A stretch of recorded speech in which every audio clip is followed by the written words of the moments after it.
বৈশাখ মাস। দুপুরের কড়া রোদে চারপাশ যেন ঝলসে যাচ্ছে। গাছে পাতা নেই বললেই চলে, মাটি ফেটে চৌচির। বাতাসও যেন গরম লোহার মতো ঝাঝালো হয়ে উঠেছে। সব প্রাণী ঘরে বা গর্তে লুকিয়ে আছে রোদের হাত থেকে বাঁচার জন্য। এই প্রচণ্ড গরমের মাঝে আকাশের উপর উড়তে থাকা একটি কাক বেজায় তৃষ্ণার্ত হয়ে এদিক ওদিক ঘুরে বেড়াচ্ছে।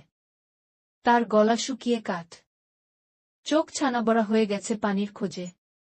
সে উড়ে উড়ে এক জায়গা থেকে আরেক জায়গায় যাচ্ছে, কিন্তু কোথাও এক ফোঁটা পানিও নেই।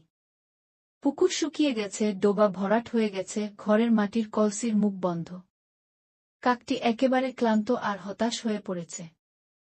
শেষমেশ সে গিয়ে বসল এক গাছের উঁচু ডালে।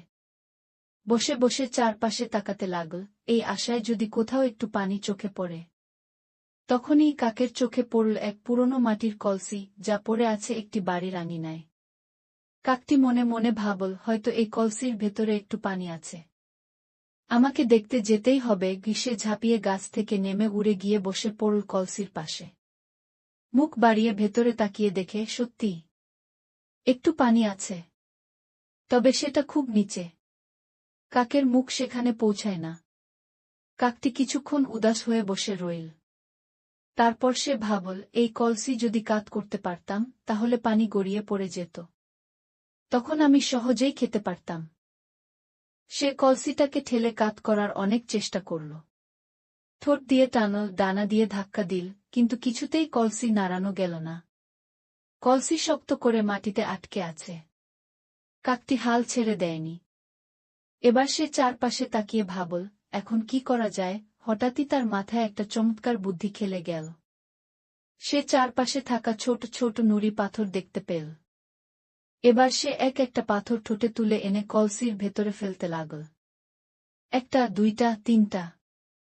এভাবে অনেকগুলো পাথর ফেলার পর দেখা গেল, সত্যি পানি আস্তে আস্তে উপরে উঠতে শুরু করেছে। কাকটি আরও উৎসাহ নিয়ে কাজ চালিয়ে যেতে লাগল। কিছুক্ষণ পর কলসির ভেতরে থাকা পানি এত উপরে উঠে এলো যে কাকের মুখে পৌঁছে গেল। কাকটি তখন চটপট ঠোঁট ডুবিয়ে ঠান্ডা পানি খেতে লাগল। হ্যাঁ, অনেক পরিশ্রম করে সে আজ তৃষ্ণা মেটাতে পেরেছে। পানি খেয়ে কাকের চোখে মুখে প্রশান্তির ছোঁয়া। সে একটু বিশ্রাম নিয়ে আবার উড়ে চলে গেল, আকাশে বাতাসে ডানায় ভর করে। নীতিকথা, বুদ্ধি থাকলে উপায় হয়।